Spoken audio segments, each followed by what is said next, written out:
దేవుని నామానికి మహిమ కలుగునుగాక. క్రీస్తునందు ప్రేమైన దేవుని బిడ్డలారా, అనుదిన జీవవాక్యమునకు మిమ్మల్ని ప్రేమతో ఆహ్వానిస్తున్నాము. ఈ దినము ఏప్రిల్ 18వ తేదీ. లేఖన భాగము లూకా సువార్త 16వ అధ్యాయము 19వ వచనము నుండి 31 వచనాలలో నుండి దేవుని యొక్క వాగ్దానము 23వ వచనము. మరి దరిద్రుడైన లాజరు చనిపోయినప్పుడు దేవదూతల చేత అబ్రహాము రొమ్మునకు ఆనుకొనుటకు కొనిపోబడిను. హల్లెలూయా. అవునండి, ఈ లోకములో మరి దేవుని బిడ్డలు చనిపోయినప్పుడు మరి తన యొక్క దూతలు వచ్చి మరి ఆ యొక్క ఆత్మను తీసుకెళ్తారని ఇక్కడ స్పష్టంగా రాయబడింది. ఈ లోకంలో ధనవంతులు అనేక మంది మరణించినప్పుడు బంధువులు అనేక మంది వస్తారు, కానీ ఈ యొక్క మరి లాజరు గారు నిద్రించినప్పుడు మరి దేవదూతలు వచ్చారు. అవునండి, భూలోకములో మరి మంచి భక్తులు ఎవరయ్యా అంటే దేవుని యందు భయభక్తులు కలిగిన వాళ్ళే శ్రేష్ఠులు అని వాక్యం సెలవిస్తుంది.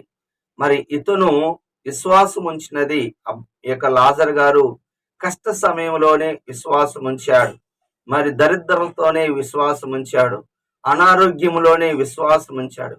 విశ్వాసులుండే స్థలము పరదేశి. మరి అవిశ్వాసులు, అవినీతిమంతులు, దేవుని నమ్మని వారు ఉండేది పాతాళం. మరి ధనవంతుడేమో పాతాళములో కేకలు వేయుచున్నాడు. మరి యొక్క అబ్రహాము గారు రొమ్మున అన్నికంటగా అక్కడ నెమ్మది కలిగిన స్థలానికి మరి ఈ యొక్క లాజరు గారు కొనిపోబడ్డాడు. ఈ కొంచెము కాలమే, ఈ లోకములోనే కొన్ని శ్రమలు. ఈ లోకం దాటిన తర్వాత మనకి నెమ్మది ఉన్నదని, అక్కడ ప్రశాంతత ఉందని. అవును, మరి దేవుని యొక్క సన్నిధిలో సంపూర్ణ సంతోషం కలదు, నెమ్మది కలగదు. అవును, దేవుడు ఆ బిడ్డకి నెమ్మదిని ఇచ్చాడు. ఈ లోకంలో ఎన్నో కష్టాలు అనిపించిన తర్వాత ఒకరోజు నీకు తెలుసా, నీ కష్టాలకి మరి నీకు దుఃఖానికి కన్నీటికి మరి నెమ్మది ఉందని.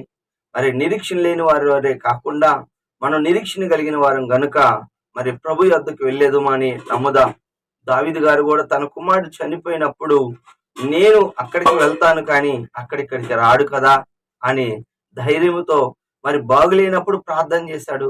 చనిపోయినప్పుడు మరి స్నానం చేసి మందిరానికి వెళ్ళి వచ్చిన తర్వాత భోజనము చేశాడు. అవునండి, మనము మరి ప్రభు దగ్గరికి వెళ్ళారనే నమ్ముదాం.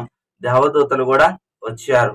అలాగనే ఒప్పుకోవలసిన పాపాన్ని చూసినట్లయితే మరి అతడు బాగా గమనించండి, ఈ యొక్క వాక్య భాగములో 31వ వచనములో దేవుని మాటలు నమ్మకపోవటం పాపం. ధనవంతుడు ఒక ప్రార్థన విన్నపం అడుగుతున్నాడు.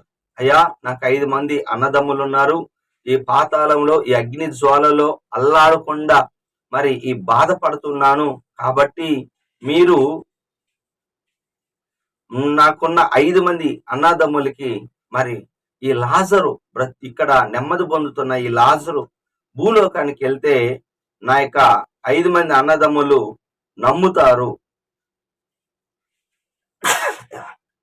అంటే ఇక్కడ రాయబడిన మాట ఏమిటి అనగా, మరి భూమి మీద ప్రవక్తలు, మోషేయు ప్రవక్తలు ఉన్నారు. హల్లెలూయా. అంటే దేవుని యొక్క మాట విని నమ్మినప్పుడు రక్షణ వస్తుంది. అయితే పైనుంచి ఒక వ్యక్తి వచ్చినా నమ్మరు, దేవుని మాటలు నమ్మరు. కొంతమంది అద్భుతాల ద్వారా నమ్ముతారు అనుకుంటారు, కానీ అవును, దేవుడు ఎన్నో ముందు భూమి మీద ఎన్నో రకాలుగా ఆ బిడ్డతో మాట్లాడుంటారు. ఆ మాటలే నిర్లక్ష్య పెట్టినప్పుడు మరి పరలోకము నుంచి మరి ఒక లాజరును పంపించిన నమ్మరు. కొంతమంది దేవుని మాటలను నమ్మరు. నమ్మకపోవటాన్ని అపనమ్మకం అంటారు.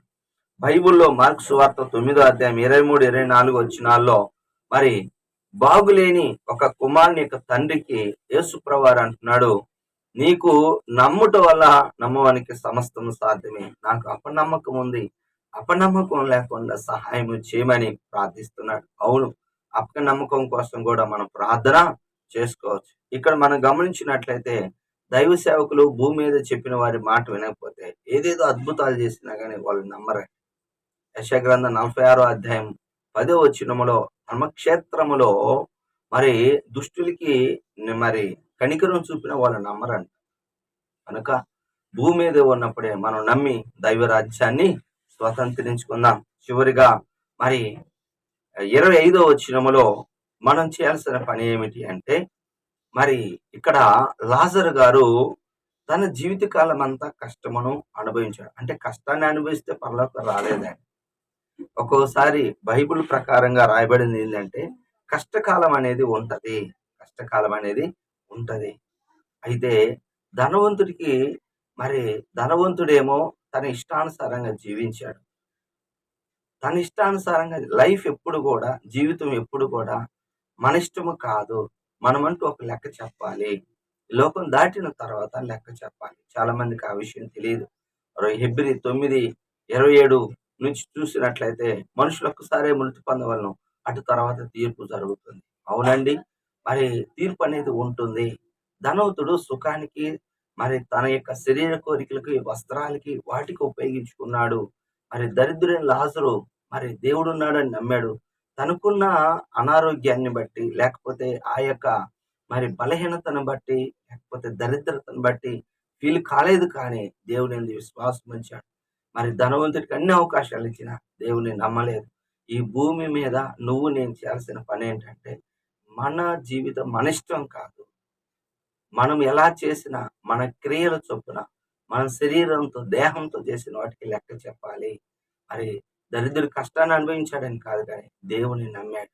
దేవుని విశ్వాసం ఉంచాడు. విశ్వాసులకు తండ్రి అయిన అబ్రహాము దగ్గరికి వెళ్ళాడు. కావున విశ్వాసం ఉంచి ప్రభు సన్నిధికి మనం చేరుదుము కాక.